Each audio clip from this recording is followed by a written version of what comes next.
Okay, so welcome to part two, which is going to be the cell. So the cell is the basis of all living organisms.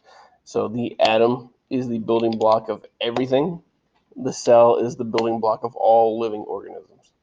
So the cell was discovered due to the microscope. The discovery was in 1665 by Robert Hooke. So he also developed cell theory. So cell theory is in three parts. You have all living things are made up of one or more cells. All cells come from pre-existing cells, so they are duplicates over time. And cells are the basic unit of all living things. Based on that information, we have two different types of cells.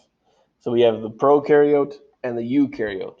Prokaryote has no internal structures that, as to say, surrounded by a membrane. Your eukaryote is a cell that has internal structures surrounded by a membrane. So, for instance, if we look at a prokaryote, you see that there is a membrane, but all of the DNA and everything is not inside of a nucleus. Your ribosomes and DNA are all inside the cell willy nilly, basically, inside of your cytoplasm. Now, in a eukaryote, you have a much more defined type of organelle or organ inside of your cell. And you can see the huge difference between the two. So organelles, like I said, are basically the organs that control how the cell works. The membrane-bound internal structures of a cell that control the processes. The cell membrane is what keeps the cell from the outside world. So it keeps bad things out and lets good things in. That's what the cell membrane does. The organelles determine what comes in and how it comes in. There always has to be homeostasis in the cell in order for that cell to survive. So selectively permeable means that it only allows substances in that should be good for it, not bad substances. So your cell membrane allows proteins in and allows some fats in order for your cell to live. Your cell membrane is made up of a phospholipid bilayer, which means that it is fats with proteins scattered throughout that allow this movement in and out of the cell. Peripheral proteins are those that are found on the inside and outside of surfaces of the membrane. They are weak, they hold this in place, and then your integral proteins are the ones that are stuck in place, that they do not move. So this allows things in, this does not. The proteins play an important role in substances that get across the membrane. So a lipid is another word for a fat. The fluid mosaic model says that membranes behave more like a liquid than a solid. This means that it allows more like an osmosis type feel, which means the movement of objects across it. This allows proteins in the membrane to move.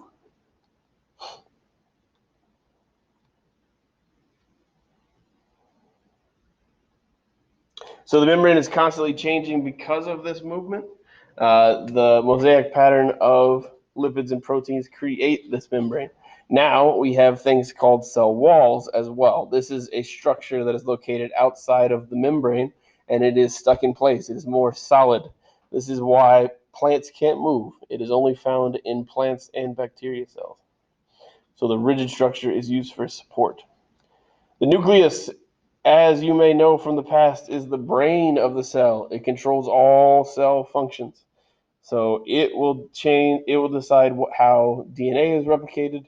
DNA is actually located in chromatin, which are the long fibers of DNA in nucleus.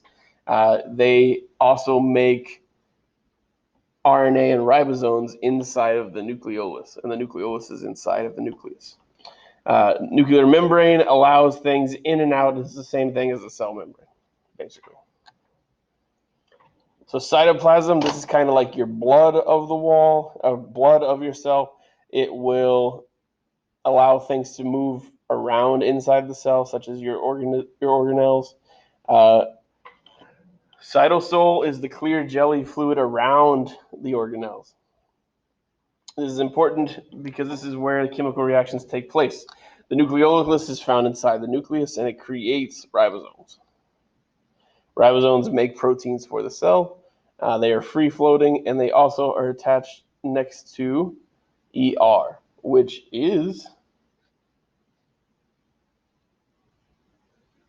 where our protein is going to be broken down.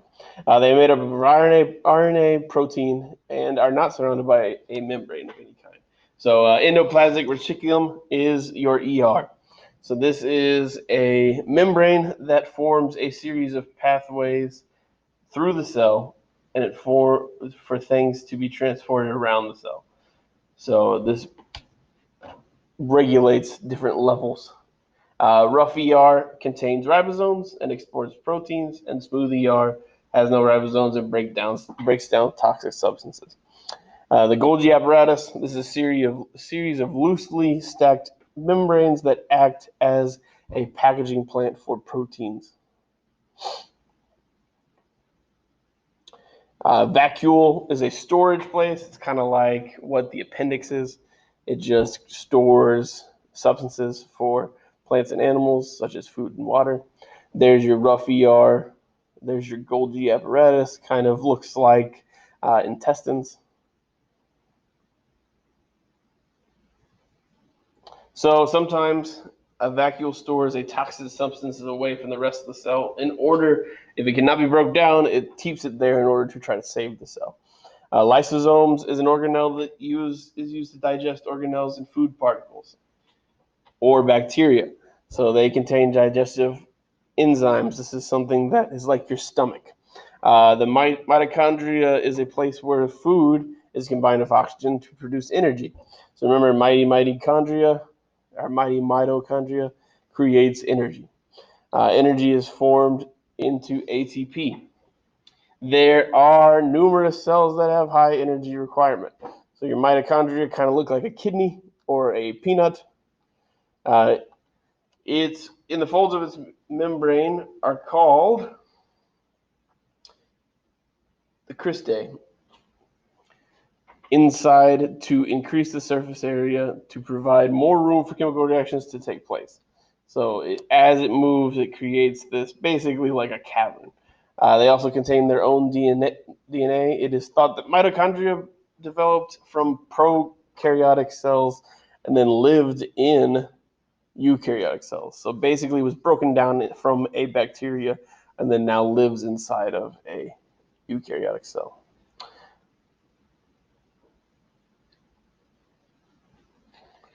And you can see that is the theory. All right, plastid, organelle that has its own DNA and stores some fats and starches.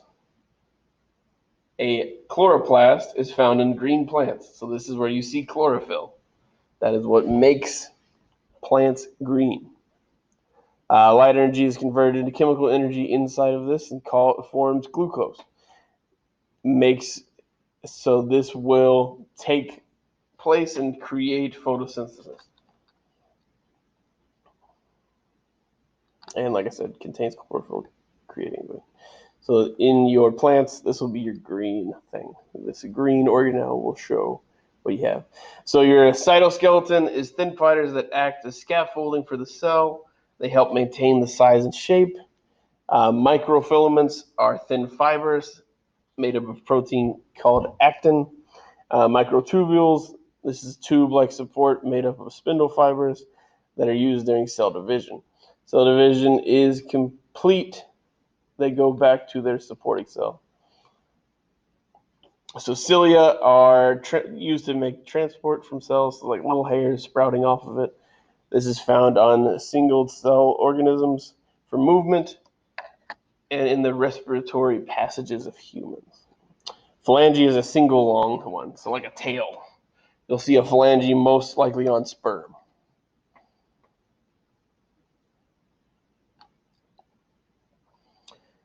So, multicelled organism.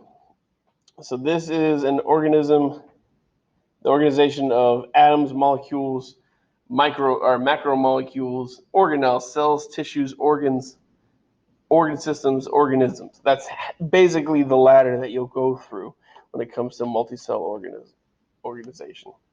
So the first fossil evidence says that the earliest organisms on Earth were single-celled bacteria, basically, and they were gradually able to have a change into a single-celled organisms that were eukaryotic, and evolution slowly let these things evolve and divide and become organelles and or tissues and organ systems as we go.